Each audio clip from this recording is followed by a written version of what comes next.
it was a great honour to work with them, and Joan in particular, who really procured it for us, paid for it, so we really appreciate that. And there was a big effort to get this in place for today, so this was highly appreciated. I'm delighted to make a minor, very minor contribution to allow this plaque to stay here as a permanent memorial, and I was particularly taken by the fact that it was your intention to put it here on the outside wall of the barracks, so that those of us who are locked outside normally will be able to see it and show it off to people who visit the town. And there was all sorts of phone calls and emails being made at all hours of nights, and Pádraig Agnew, in fairness, chased you, and as we said earlier down in the mess, when I introduced myself formally to you, you kept giving and we kept taking, so we really appreciated that. So if you want to continue that, we're very happy.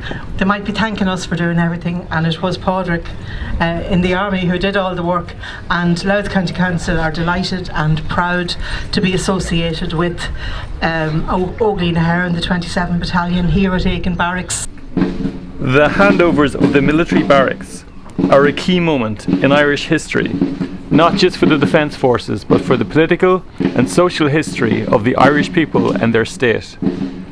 The departure of the British garrison, then the very expression of the British Empire's hard power in Ireland, represented the end of colonial rule after some 7 centuries.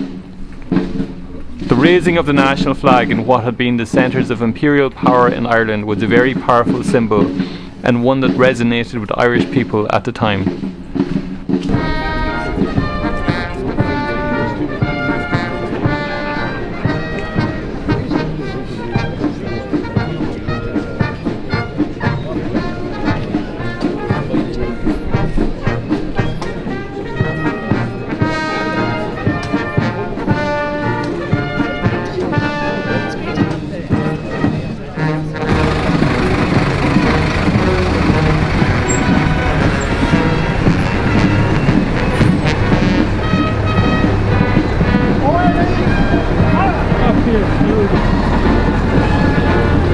Let's get a picture for the team actually, hang on.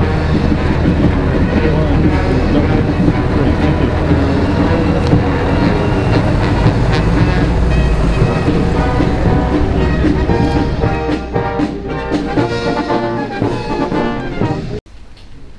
Mr. Frank Aiken Junior will now address the parade.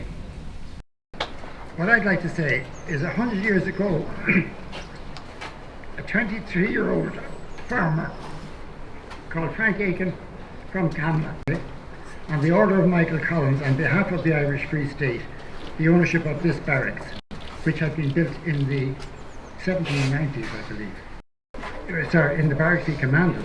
He was mighty unhappy, but so well supported by his comrades of the Fort Northern that they helped him out of prison, and in a well-planned move retook the barracks a few weeks later. So he accepted the barracks and then took it. Irishmen died in that action, a fact that saddened him greatly. I repeat his words to my boyhood questions about people getting killed.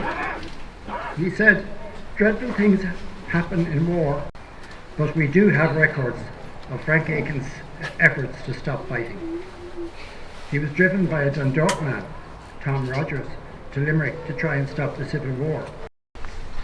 Frank Aiken and his men then left this barracks without laying waste to it. That's respect. There is so much unknown as records were destroyed, and historians have few records to rely on.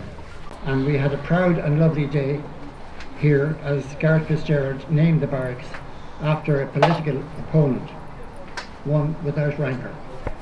Lastly, we all today pay tribute to our National Army through the officers of the day, and for the Aikens at the Dundalk Barracks, it's a proud day for us. Our Army is recognised abroad with great respect, as the name of Frank Aiken is respected in international politics. They fit together in respect. I am very proud and happy to be allowed to say a few words today. Thank you very much.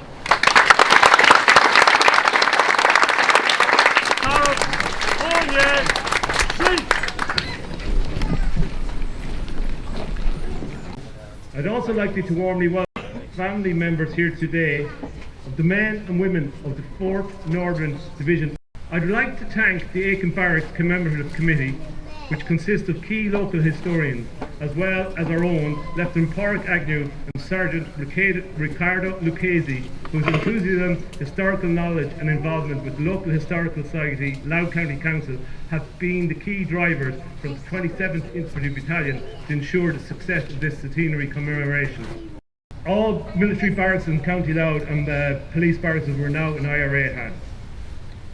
Much has changed in the past 100 years, but one constant has been those who serve. The women and men of Óglaigh who have been a continuous presence in Dundalk since 1922, whether that be permanent or reserve forces. This is following a long tradition, as the emblems on our uniform signify.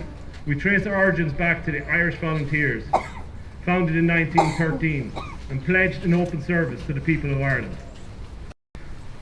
All of you in parade today must be filled with a deep sense of pride.